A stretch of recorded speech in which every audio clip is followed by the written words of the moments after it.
y'all doing? You get enough to eat? Tired? I'll wake you up. It's good to see you all here today, and I really enjoy speaking to groups like this because it's kind of like speaking to a choir. You don't have to do a lot of selling your points of view because they kind of already along that line of thinking. And I'm trying to fit about 3 hours worth of information in about 35 minutes because we got Derek and we've got Reggie coming up, and I don't want to take any of their time, so I'll talk fast. I'll leave some time at the end, hopefully, to answer some questions if you have some. I've got my alarm on my phone set for 1:30, and that'll give me some time to start slowing down and coming in for landing. The first thing I'm going to start with is that I'm not a leader. I'm a follower. I learned what I do from farmers who were very successful. I met in Iowa and went to some field days back in 1980. I was blown away by the quality of their crop, the health of their crop.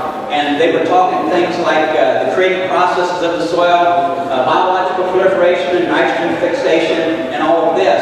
And their field days, they have this big chart, and they show where they raised 100 acres of corn, and they show how much phosphorus and potash and calcium and nitrogen and everything it took to grow that. And then they have the dollar figure for all those things that they extracted from the soil. Of course, the conventional knowledge was they're depleting their soil. And so it wasn't something that was warm and fuzzy amongst the intellectual types at that time. In fact, I debated on a panel in 1983, one of the universities in Illinois, I won't say which one, and one of the professors told me that I was a cult leader and I would be shot. And because I was dumb and excited. You know, but I really enjoyed myself through the years, had a chance to meet a lot of wonderful people, and working with the soil, for me, I have a passion for that. I love the soil, I love the life in the soil, the biology in the soil. I would rather put something back in the soil and make it better than take something from it. But you still have to make a profit. So my number one tool that I'm going to list as my number one tool is a 3-pound brain. There's nothing better than this right here to control your weeds. Now, the number one technique, without question to me, is the creative processes in the soil, plants, animals, and man. And so with that, we hope the 3-pound brain can comprehend its inheritance from the infinite Creator, that we were given dominion over all living things. Now, we can use that for bad. We can poison. We can harvest through working the ground wet or putting things on that shouldn't be on there, and we can starve it to death, we can pillage it, we can rape it, we can do all the things that's happened for 400 years in a lot of areas of the country, and we're seeing the signs now, today. So anyhow, I'll start with my first slide here.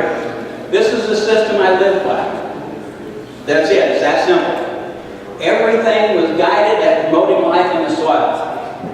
To me, there is no such thing as a phosphorus, potash, or calcium deficiency in the soil, period. There is a biology deficiency. But the biology is there as the digestive system for the plant. And if the digestive system is working properly, it will extract the nutrients and gather them up for the plant root to take advantage of. And I was taught this, I lived by this, I farmed a farm organically. We didn't call it organic back then, it was biohumic. It was about 840 acres of cash crop, and did not use any herbicides. It classified as organic even though we didn't have organic back then. And a young man showed up at that time named Dr. Bill Becker. And just to tell you a little about Dr. Bill Becker, he was talking about nematodes in soybeans before the University of Illinois could spell the word nematode. He was a pathologist, microbiologist, and also had an agronomy degree. And he came to the farm. I don't know where he come from. I did not know the man. He showed up and wanted to study the farm because he had heard some nut was going to do what I was going to do. And back then, you might as well have been an axe murderer. When you started farming this way, everybody found out about it. Everybody knew. You didn't have to share it with your neighbors. And he came to the farm and studied what I was doing, took soil tests, and he wanted to sell me advice, and I wouldn't buy it because I wanted to crop like those guys in Iowa had that were farming this way, and there's one in Illinois, and I was so impressed and blown away by it that I declined all his offers to sell me advice. I'm really glad I did. I think probably he is too.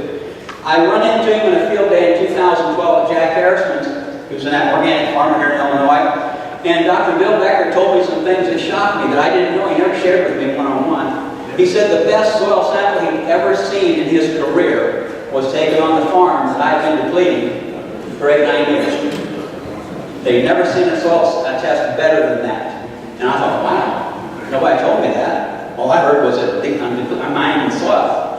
And he said that I turned his life upside down because what he had learned at the university did not parallel what he learned from the soil that I was farming. And I can tell you, I didn't turn his life upside down.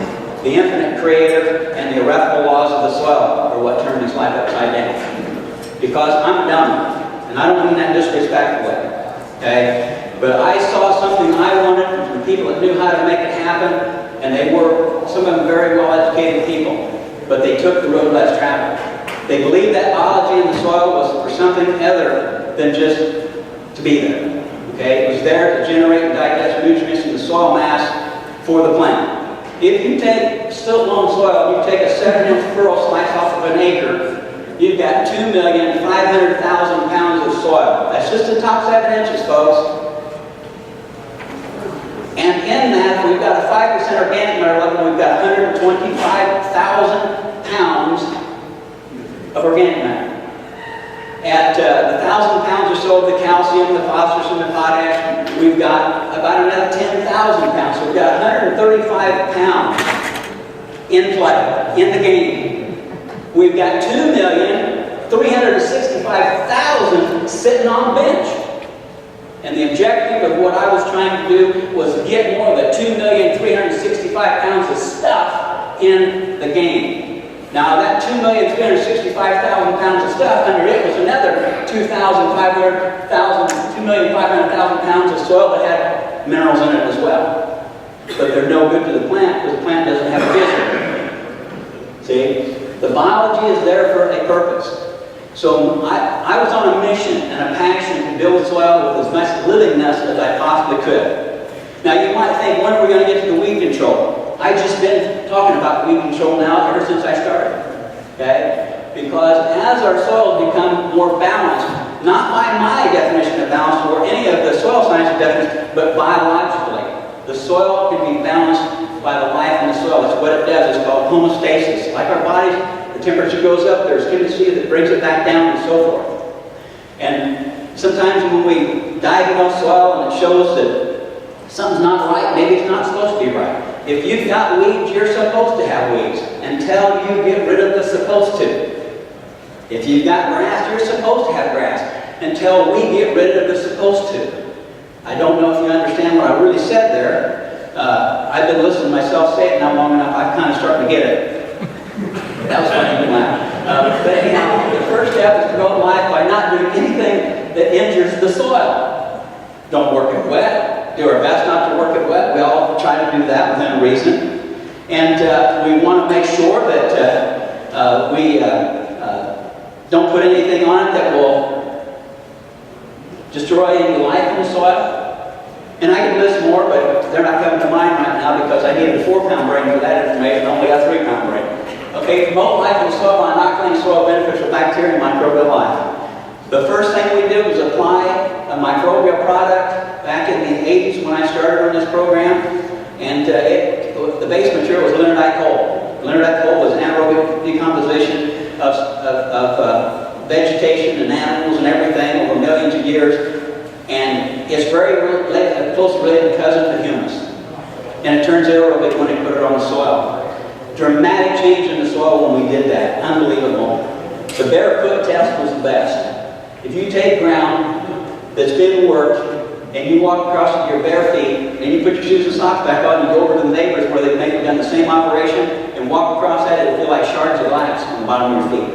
Where you've got biology growing on the soil particles get like pillowy soft on your feet. And you've got to try that when you've got a field that's very biologically active. And if you get it worked, make sure it's worked just like the chemistry farm or the chemical conditioner guy, and you're going to notice a difference because your feet are so sensitive to those types of things.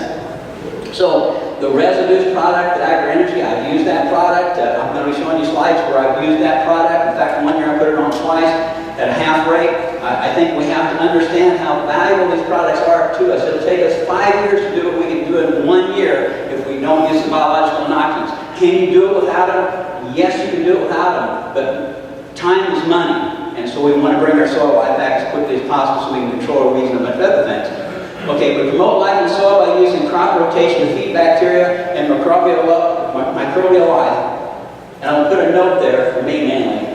All crops, when your soil is alive, becomes a soil builder. I want my soil to be better after I take the corn crop off. I want it to be better after I take the soybean crop off. And I want to keep building because manna from heaven is the carbon. 95% of what plants are comes from the atmosphere. Free.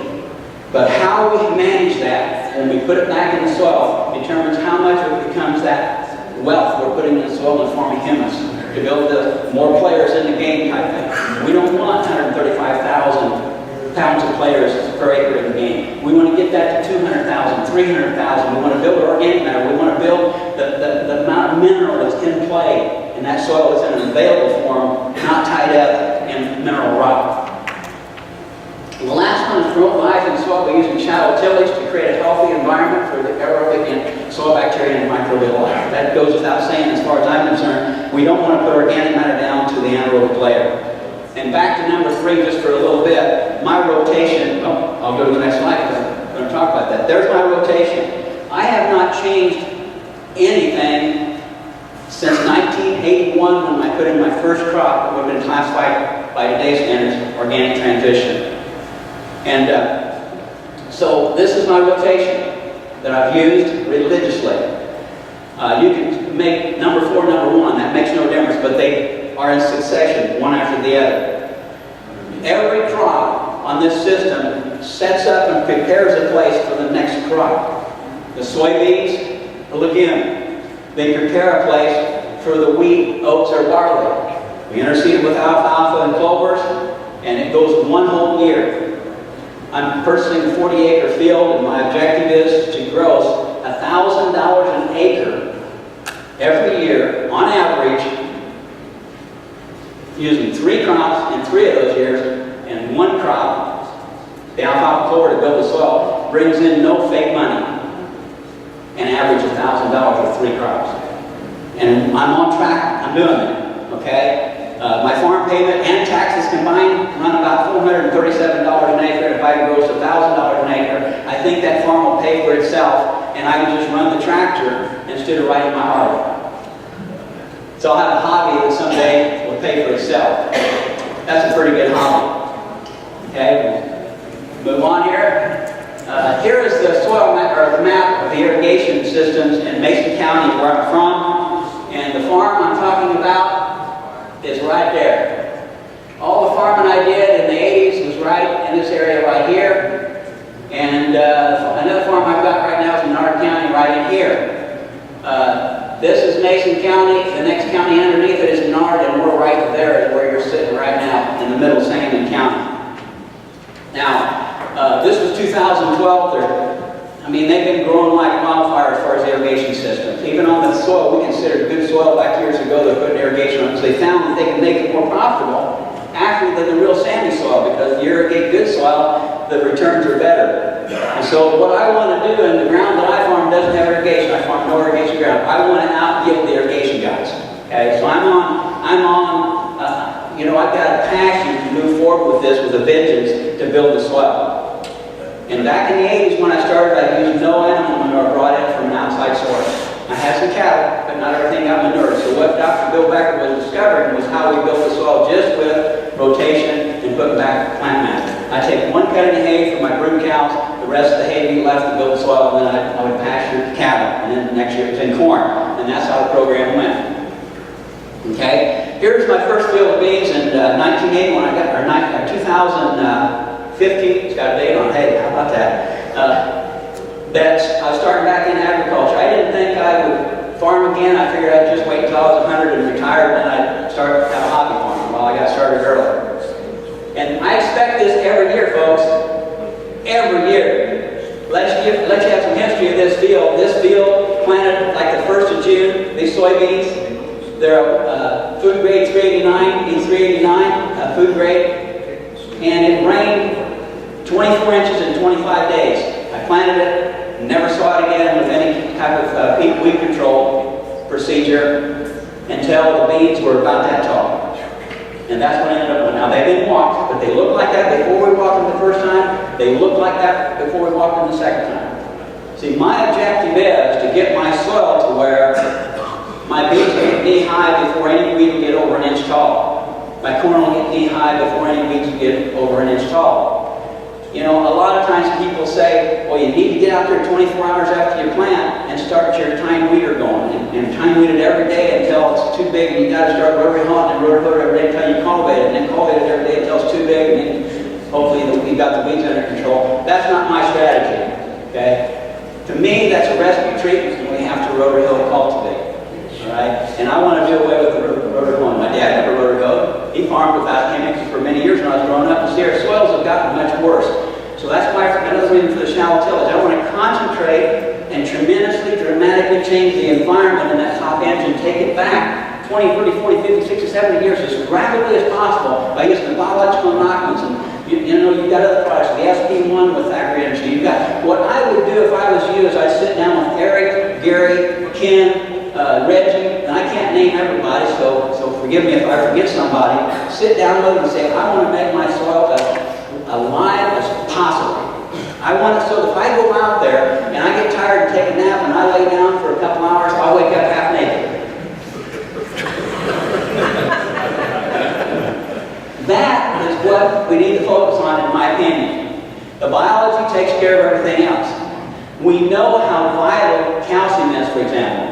So if you diagnose it and it shows your soil is low in calcium, then we're not getting the biology to bring enough forth out of the soil profile. Okay? We know it's very important to have it. So then we have to make a choice whether we're going to put it on or whether we're going to wait. And that's entirely up to what you decide. I never did have any apply. In fact, I've never ever ordered or paid for a soil test. I got the soil test from this farm here, from the people before. I've got that in file. And I've looked at it. But I plan to let the biology be my agronomist. Okay? Earthworms, for example, can take your soil, eat its way through the soil, and what comes out the back of the earthworm is 5 to 9 times higher in nitrogen. And I don't think scientists know how it does it yet. It's 5 times higher in phosphorus and 7 times higher, or 7 times higher in phosphorus and 11 times higher in potash than the soil it just ate. And I want the whole soil profile to be a manufacturing plant for all the nutrients, not just NPK and boron, zinc and all those, lithium, beryllium, and all of them that make that plant really healthy. See, if we have a soil and we diagnose and treat the symptom, oh, we got low calcium, that's treating a symptom. We need to get back to the root of the problem, because if we don't, then the plant, we are diagnosing and treating the plant, because it's missing something in its creative processes. Then when the animal or the man eats the plant, then we diagnose and treat the animal and man to try to keep them healthy. We need to get back to the root of the problem, and that's in the soil. Don't treat the symptom. Get back at fixing the problem at the root. I don't know if that makes any sense to you. Gets me all juiced up. But here is another field of beans that I had in 2017 on a different farm. And here again, I'm supposed to answer that question on the organic system plan. What's your problem weed? I don't know. You know, if I've got cucumbers to start with, they disappear. If I've got horse weeds to start with, they disappear. If I've got foxtail, it disappears. And I think that if we accept our inheritance, that we have dominion over all living things, and we get serious about the soil biology, and we become one, we're a digester within the stomach of the infinite creator. We can manipulate everything to our favor, or we can destroy it. It's a choice. But I think, just between me and you, that weeds and grass fear me.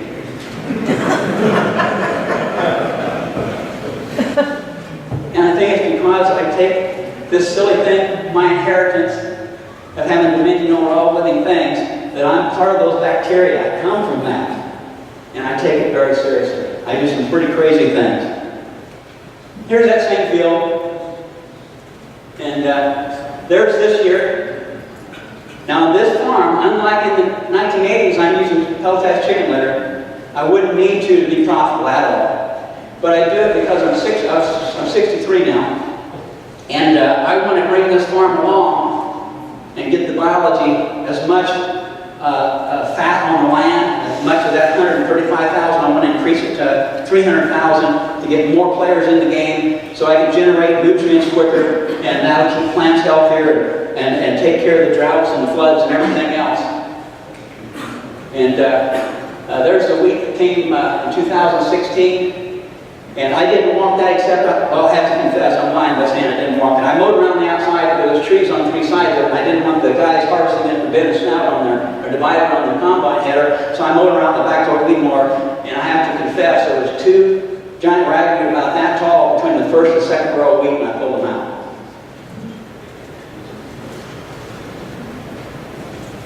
And here's the stubble that followed that wheat. And there again, I got to watch it. There's giant foxtail. This year has less weeds because I did this field around in circles when I sowed it. And then I do the corners out until they get double drilled. Because you have that little sliver that's not done, if you know what I'm talking about. And so if I would have increased my poundage from 12, 13 up to 18, I probably wouldn't have had any weeds in that field to speak of. But most people I see that get on an organic program, that is just total foxtail, giant foxtail. And so for me, I think the weeds fear me, and they disappear. Now here is my big data, my precision agriculture. This is my big 4-wheel drive, 400-pound tractor that's subsoil, 7 foot deep. That right there is the #1. I mean, that is an awesome tool. That is the second-year alfalfa clover, sweet clovers. There's 13 species planted there. Okay? And I didn't even clip it that year. There wasn't any weeds in it, so I didn't clip it. I just let it go. Okay? Massive what it did. That there is very important to the system I do. But if I can make enough more yield and profit on all the other years, then I can afford to let that set. See, people say I can't afford to have a 4-year rotation, not have income off that crop. And I said, well, the reason why I have a 4-year rotation is because I'm greedy, I'm dumb, and I'm lazy. You see, I have 25% less corn that yields 25% more. That makes sense to me because I don't have to work any harder than I have to. Okay?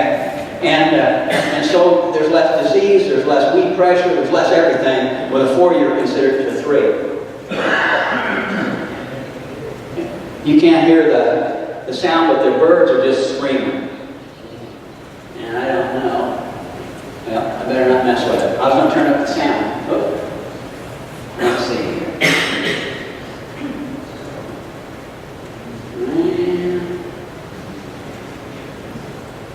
There it goes. Anyhow, the birds are just screaming out there. I mean, they just love it. And the soil really changes when you have that year. And when it comes out, that goes into corn the next year. I let it grow up the next spring again. And that's why I don't get my corn planted real early, because I want to build soil. I don't want fake money. I want wealth in the soil.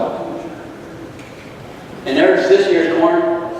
And my manager that manages, he's with Soy Capital, he works, he's my manager on another 70 acres, because when I bought this, I bought it from the people that have some land in the trust that Soy Capital manages, and so he's working to get a great guy to work with. And anyhow, he said that corn glows in the dark. And but anyhow, I'm doing everything I can to get as much organic matter back in the soil and feed as much biology as possible. But 95% of what you see there's free. It's manna from heaven. And I get to use that, and if I'm responsible with it, and get as much of it in the soil, to stay in the soil rather than go back up in the atmosphere, that right there is what makes the difference between having a smashing success or a miserable failure with this type of farming. And there is 2017 corn. That was 174 bushels per acre, sold it for $11 FOB off the farm. And see, if I can get enough from the corn and from the soybeans and the wheat, and end up getting $4,000. If you average all those per acre yields, then you divide it by 4, you get $1,000 gross an acre. I'm trying to get it so I can buy more land and let the land pay for itself as I continue on being a hobby farmer. And here is the start of what I do. I sheet compost. That's what I call it. This is the clover alfalfa that's going to go on to corn. And it's got some grasses in it that are not foxtail grasses. It's not a weed. And I've got the browns, I've got the greens, and the disc barely goes in the ground. It just kind of scratches mashes up a little dirt and mixes the dirt with the organic matter that I'm going to compost, and I'll get her going here. That's a 1984 John Deere 2940. I paid $9 grand for it. It's got 4,500 hours on it. It's pulling a 14-foot John Deere Model 27 flail shredder that's pulling International IH 500 disc. It's got 24-inch brand new glass blades on it with a pivot and harrow mounted on behind it. And I'm pulling this with 82 horsepower on real green, massive, mad stuff. And so you know I'm not going very deep, but I don't want to go deep. I'm surface composting. I'm going to inoculate it with the soil bacteria that's in the soil, and then move on from there. And then this is when I'm coming back with my secondary tillage. The first one was May 10th, and this is May 17th. 7 days later, everything that was in the soil decomposes, becomes a part of the soil. The biology, the organic matter becomes biology. A lot of it's lost in the air. We know that. And now I'm going to turn my compost. And here we got a 22-foot disc with a 3-bar Remington barrel pull with a 1030 case Comfort King. It's about a 100 horsepower tractor. It's about 10,000 pounds. The 2940 is about 8,500 the way the ballasting is on it. And I tell you all that because there's any young farmers in the room who want to start farming. You know, I don't have a whole lot of dollars because I started doing this kind of a side thing. You know, I really love to farm. But I'm turning my compost with this unit right here. And I have no problem pulling it because the ground's so loose and mellow, it gets like potting soil and you put tons of stuff back in it. And here, I'm out for a walk this day. And this is one of the secrets, I think, to what I do. This is after the secondary tillage has been done. I walk across my fields. And if my field is half that way and half that way, I head out at an angle till I'm halfway down that side of the field and I got a spade with me and I'm digging. And I take off the end of that spade, the dirt 6 inches down, and I squeeze it with my hand as hard as I can squeeze it, and then I take my thumb, and if I can crumble it apart and it doesn't smear, it's dry enough to work. Otherwise, it's back to the shed, work on machinery, do paperwork, whatever the case may be. But when I go out there, I always take Stupid with me. Stupid, my buddy. Y'all know Stupid? Stupid jumps from the console of the truck up on my shoulder, and he's with me. Now, Stupid's always telling me things that if I listen to him, I do stupid stuff. He's always wanting me to get out there, get in a hurry, and work it when it's too wet. He's always wanting me to work it before there gets to be much growth. He's wanting to starve those bacteria at all costs. And I've learned to do everything I can to protect my 3-pound brain from Stupid. Now, Stupid's not really stupid because he controls the media, he controls universities, he controls every government on the planet. He offered it all to Jesus. Jesus turned it down. You see? So we have to be mindful of what we feel, or what we're doing, and ask ourselves, is it what we need to do for the soil? We need to take care of our soil. So it's too wet on the 26th, on the 31st it's dry enough. So then I've got a Kent discovator. I don't use the disc on front. I'm just using the cultivator, and that pretty much takes out a lot more of the alfalfa and hopefully 100% of the grass, because I'm getting ready to plant corn in this field. And then my corn, I work this field again, but over on the other side. This is what I do with cereal rye. Exactly the same thing as I do with alfalfa clover. No different. Okay? I use a 2940, my primary tillage setup, with a shredder with a disc pull behind it. I want to work that stuff in when it's still green, the greens and the browns together. Create as much biological proliferation and nitrogen fixation I possibly can. I want to keep the top couple inches of soil, dramatically change that environment so that weeds and grass are not as apt to grow. I'd like to get those soybeans always to get to be about knee high before weeds and grass show up and so forth.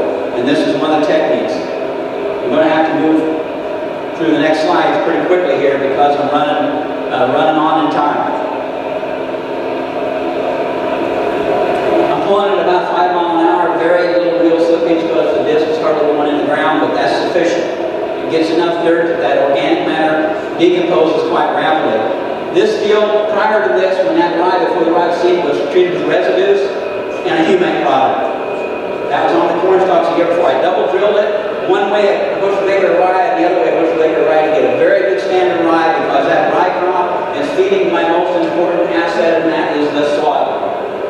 We mustn't allow our soil to be the bastard child. We have to put the soil first. It has to eat the first table. I want it fed very, very, very, very well because because it feeds the corn, it feeds the soybeans, it feeds all the crops that are going to pay my bills. That's how thick the rye was. It's amazing how it's dualed out. There's how tall the rye was. The backpacks on it. There's how deep I go on the secondary tillage pass on it. Very shallow. To create an incubator for that organic situation. Here I'm planting. This had been field cultivated before I'm planting. And I've got a dust mulch, which I always try to develop the dust mulch. Very important when you want to control weeds. You can see a little moisture in the marker, but I'm planting through the dry soil into very, very moist soil because the rye roots are still intact and they're bringing moisture up, and it stops when it hits that dry layer. And so it gets very moist. I put the soybeans in a very, very, very moist, warm environment with hot soil above it. And if it doesn't rain, I wouldn't even have to rotary hoe or do anything to that soil. I can cultivate it in 25 days, 35 days, and it'll be fine. I don't put anything on with the tanks on the planter. I haven't started doing anything like that yet. My 3-pound brain can only handle so many things going on at a time. I try to keep it real simple, but I've got the option to do that. Here I'm rotary hoeing. This is 7 days after it was planted. Probably because this is on a Saturday, the next day is Sunday. I'm not going to be working on Sunday, so I get it done a day early. And I probably wouldn't have had to do any of the rotary hoeing. Here I'm cultivating across the end rows. I'm doing my own filming, so as I'm driving the tractor, I'm filming. And you can see the weed pressure I have. That field would have never even had been walked in, it would have been clean. Had the guy running the tractor who would have set the cultivator, but I didn't get my rear end off the cultivator, make a tiny adjustment because I was running full sweep next to the row and the wings were not running the slow deep enough, so it left some weeds next to the row that I could have taken out. And I take responsibility for all the weeds in the field. If there's one weed, it's my fault. And that way I don't pass the blame on to something else. You're never going to get better if you're always blaming something else. Well, it rained the wrong time, or this happened, or my gerbils had pups, or something on the wrong day, or something. It just, for me, it's a matter of taking responsibility. And the cultivator I use is up next, right here. And look at how close the fingers are. I'm going about 5 miles an hour probably. And you set them all the same. That's another seminar in itself to teach how to set a row crop cultivator. The RG4, or the International 153 is my favorite. It's when we were at the best of technology for mechanical weed control, and we dumbed down the cultivator since then. So the 183s and all the numbers after that, they made it so there's no adjustments. On an 8-row like this, you've got 387 individual adjustments, so you can get exactly the soil flow that you want to each side of the row, and you can do an expert job of row crop cultivation. And that wasn't on my farm, by the way, and that's not my 2940, that's somebody I work for. He lets me practice. Anyhow, here's the corn in 2017 after the second rotary hoeing. And there's the corn before it was cultivated. And you can see alfalfa. I could care less. Alfalfa is not a weed to me. I wish I could keep the corn growing with the alfalfa. And I want to jump ahead, that was okay. But I didn't want to take any more time. I need to keep moving. Here's what I'd like to see if my cornfields 100% of the acres I farm in corn. To have the nitrogen fixer going right along with the nitrogen user and having a beautiful marriage. And people say, well, Gary, what do you do about cutworms and wireworms? To be honest with you, I've never had a problem. I don't know why. I guess they scared me too, like weeds. But anyhow, that was the last slide. And I'll open up for questions. We probably have about 5 minutes for questions. Yeah, we have 4 minutes to be exact. So do you have any questions? Yes, sir. In terms of your rotation with that mix that you got with sweet clover, a lot of sweet clover. Yes, sir. Can you tell us what else when you do in terms of grass and everything else? Yes, I will. Those that I can remember. Okay, there's medium red clover. There's yellow blossom sweet clover, no white in that particular field, but I have had it white. It's got ladino, alsac, mammoth red clover, several kinds of alfalfas, brome grass, orchard grass, timothy probably. I think timothy's in it. And balanza clover, which you're not supposed to use in organic because they say it'll become a weed. I'm not concerned about anything that's a weed. Okay? About 60 to 70. Yeah, all seed. See, when we've got such huge prices in organics and you can grow a couple $1,000 an acre with corn, I'm going to increase the amount of money I put into my coverage rather than go 12 or 13 pounds and be stingy like I was back in the 80s when corn was $1.50 to $2 and there was no premium for organic. Okay, beans were $6. Now with a horrific price again, even now with them down considerably from what they used to be at their peak, I'm going to put more money and I'm going to feed the giant. I'm going to feed the big gorilla, you know, and that's the soil. And so I put a cover on corn this year. I flew it on that corn for 2018, $134. But last year's corn gross me nearly $2,000 an acre, just a little bit less than $2,000 an acre. So you see, I think we need to reward the big gorilla. And so, you know, I don't worry too much about the seed costs for building soil. When we're paying hundreds of dollars an acre, or, you know, $100 an acre for corn or soybeans or whatever, corn especially, we're paying some high dollars. But good question, thank you. Any other questions?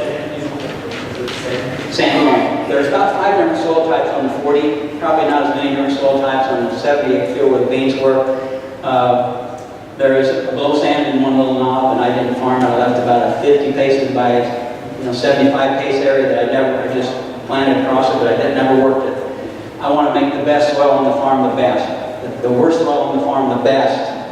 And it wouldn't make me anything anyhow because it's blow sand, you know, so it's a blowhole. And I want to make that the best soil on that farm by working with it in a special way on beyond what I normally do with the rest of the field. Yes, sir. It looked like from your slides there was about 3 or 4 days in between the last tillage pass and planting. What's your thought process behind that? That is what the slides depicted, but that's not true. I worked that a second time, Kim, so I came back and hit it with a second field cultivation pass. I think the reason why I did that is on account of there was still a lot of grass out there that was in the mix. It wasn't foxtail. I never see weeds and grass ever in alfalfa clover when I'm first starting to work it. It just, for some reason, doesn't want to grow. I think it's the allopathy effects from all the cover. But normally, I just want it to gray off on top, get dry on top so that dirt doesn't pick up on my planter parts. And I don't want to press weed seeds down in moist soil. So I try to set all my planter up to where you can look down the row units behind them and you don't see any wet, dampness. Because if you've got damp soil facing the sun and your press wheels or anything that rolls has shoved that weed seed in that moist soil, sun hits it, bam, you can get weed germination, and I want to eliminate that. Something I'd like to add in the future is put small spring-tooth tines behind each unit and redisturb that soil behind the press wheels to get rid of any of that. Because I've seen guys that have either a chain or those tines and they have minimal weeds next and in the row compared to between the row. Most of the time, the heaviest weed pressure on a lot of farms I visit will have the heaviest weed pressure within 3 inches of each side of the row because the people shaking their head, you know what I'm talking about. So I thought about mounting something with the spring-tooth tines behind just little ones that just tickle that soil and break up that compacted area where we run over with the press wheels. So thanks for that question, Ken. I'm glad I could clear that up. But I want to plant as soon after that ground gets dried off after I use the field cultivator on it and start the plant rolling. Yes, sir. When you're planting, I don't know if you're on row cleaners or not, but do you like to set the seed trench down a little bit on the top of the soil surface so when you come back in and cultivate, you can kind of build layers if need be to cover weeds? Not very much, but a little bit is fine because you're right. Gravity is in your favor if you've got the plant coming out of the trench. It seems to grow faster if it's planted down a little bit at a lower level, but I don't want to dig into moisture. I do not want to expose the moisture. Some years can't help it. Some years you don't have the perfect condition to see. Most of I build soil in April and May. I take a withdrawal from the bank account in June, July, August, and the fall when I harvested. Most people would terminate the alfalfa clover a month earlier than I did. But see, I want to deposit money in the bank account so I can make a bigger withdrawal. And a lot of times people get in a hurry to terminate their alfalfa clover or the rye. I want to plant later when the ground is more apt to get a dry condition to be able to get a dust mulch as well. When you're planting the first part of May, you have more moisture, there's still moisture up higher in the soil, and so you're going to have wet conditions to plant into, and so the answer to your question, yes and no. I do want to break part of that dry soil away, but I don't want to get down into that moist soil. Yes, sir. Right. Yes, I started out with 1.25 per cubic foot on the 40 acres, and I started out with 0. Didn't find a single one on 70 acres. And now I've got, well, the last time I checked, I had about 36 earthworms per cubic foot on the 40 that I started on. And I give credit to the humates, the biological inoculants that I use, the residues, and we've got the more, see, what earthworms eat? They eat biology. And what do birds eat? They eat things that, bugs and worms. And so if we don't have the smallest form of bacteria that's eaten by a bigger form, then the bird got something to eat. And if this guy down here isn't healthy and making it, you're not going to have the earthworms, you're not going to have birds, you're not going to have. So we have to start at the very simplest, lowest little guy on the food chain if we're going to have success with this system. That's why it's so important to get our swells back to life again. But yeah, I've got tons of earthworms. I meant to put a slide in, but it's hard to get through them all. It's just like you shot it with a shotgun, all the holes in the soil when you scrape away the loose dirt, so all the roots can get down and that well-lubricated hole that the earthworms leave behind with all the nutrients that they deposit and they're eating their way through it. Thank you for that. Yes, sir. If you get rained out after you've done your final pass before planting, how do you handle that situation? I'm going to work it again. Work it again? Yes. I want freshly worked soil that's just dried off a little bit, always. I never wait until the next day. That's why I'm so glad Ken asked that question, because I didn't want to give the impression I work around and come back 3 or 4 days later and plant it. Because when you tear that bag of seed open, the starting pistol has been fired.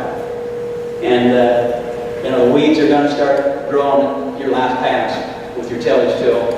And I want to have as many days as possible. It's what I learned when I flew for a number of years in airplane, and you want to make sure you use all your runway. You don't want to take off you want to go all the way back to the end of the runway to take off. You want all the runway you get. I want all the time I can get. So if I get 3 weeks, 4 weeks, 5, 6 weeks of rain, I can salvage my crop and have a successful crop. So I want to start out with a clean slate before I plant. Very good question. Thank you. Yes, sir. Do you run an international 183 cultivator? 153. Okay.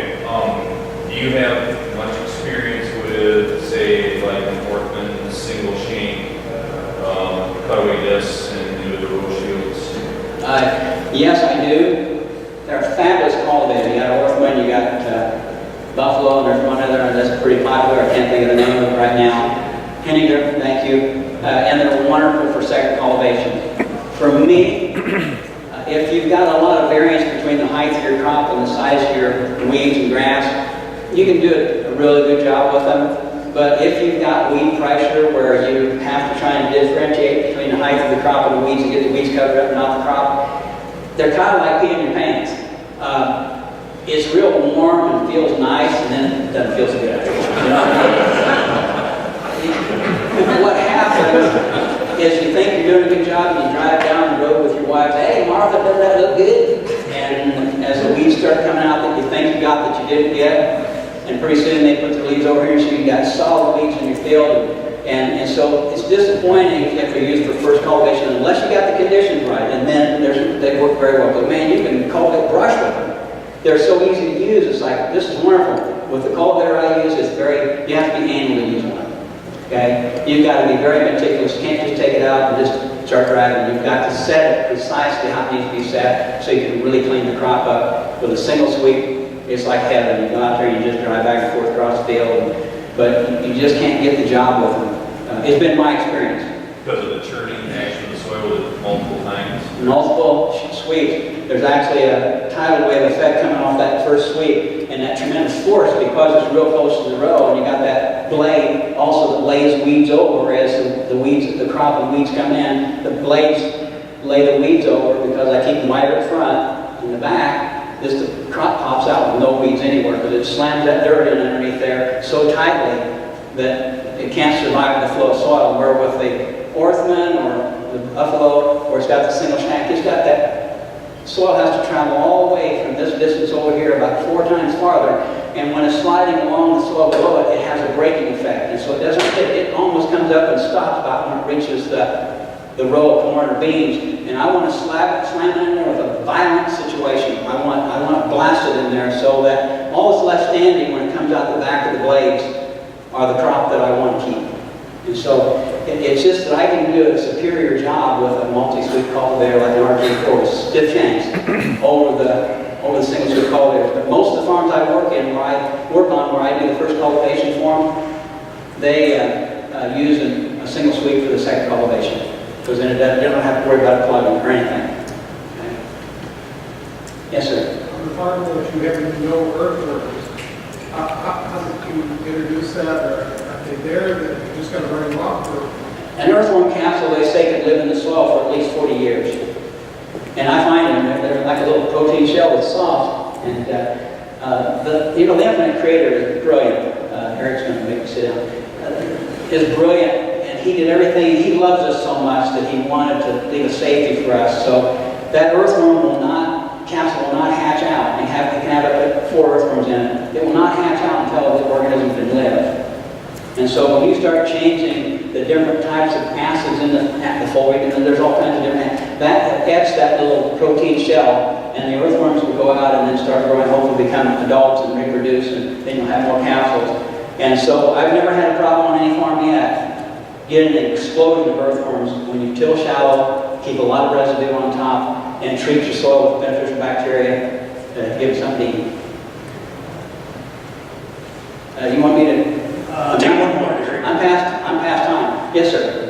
Have you ever had any weedy messes on wet year, and how did you handle them? Not on my own farm. And I credit that to the biology in the soil and managing it the best can. But I work on some farms that I could have put a slide in that you couldn't see the soybeans for all the cupwork. It was just the most beautiful field of cupworks. And row crop cultivation, just setting that row crop cultivator so tight and so close. Sometimes I'll set it to where there's only 1.5 inches from the inside wing to the row on each side. Wasn't my crop. And it's hard for me to do that on my own. Maybe I do it 1 year for them. And it's amazing how you can clean it up and make it a profitable field. It's still going to be ugly, because if you've got a weed every 10 foot in each row, it's going to be a pretty ugly field. See, it doesn't take very many weeds, and that's why when you leave 3-inch strip of weeds on each side of the row, and that all grows up, it just looks like a total weed patch getting some soybeans. But yeah, I've had that many times. That's what they hire me to do. That's the people that don't have any weeds you don't see me on their farms. It's always the guys that have farms that just love weeds. And once those weeds are established, I don't scare them very much. Okay? We got one more, but he said, okay. Okay, Canada thistle, the giant dragon. Disappear. Honestly, I'm telling you, you will have Canadian thistle for a while, maybe in a family of them, but they disappear with the rotation because of the type of rotation. They just when it's in alfalfa clover and you clip it and leave it lay, their root system peters out and they're done. And giant ragweed, I don't know how to control ragweed. I've never had it. Giant foxtail disappears.